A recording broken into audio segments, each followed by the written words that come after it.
Buongiorno, oggi siamo a Cabres per visitare il Museo Civico Giovanni Marongiu. Proprio qua si può vedere la più sorprendente scoperta della Sardegna, i giganti di Monte Prama. I primi frammenti delle sculture vennero trovati casualmente in un campo nel 1974. Le statue sono scolpite in una fragile pietra calcarea. Al centro di restauro, da più di 5.000 frammenti ritrovati, vennero ricostruiti 38 monumenti. Grazie anche ad una speciale colla che permetteva di attaccare e staccare i pezzi più volte senza danneggiarli. È meraviglioso osservare i dettagli, gli occhi circolari, i bracciali degli arcieri, i sandali, le trecce.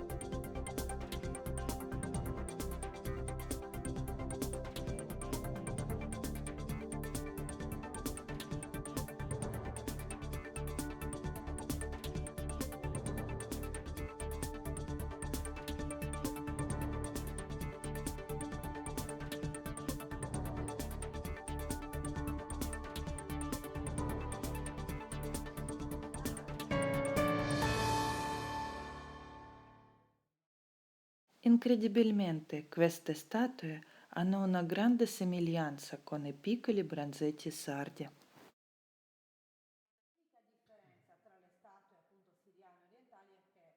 Nel grande schermo digitale si possono vedere non solo le statue del Museo di Cabras, ma anche quelle conservate a Cagliari.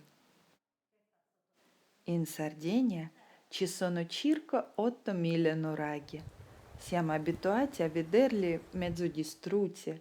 I modelli dei nuraghi trovati a Monteprama ci aiutano a capire come loro esattamente erano fatti nell'età del bronzo. Oltre all'epoca nuragica, nel Museo di Cabras si possono vedere anche i segni della cultura del periodo cartaginese, greco e romano. Ci sono anche molti lingotti di piombo recuperati da una nave antica affondata.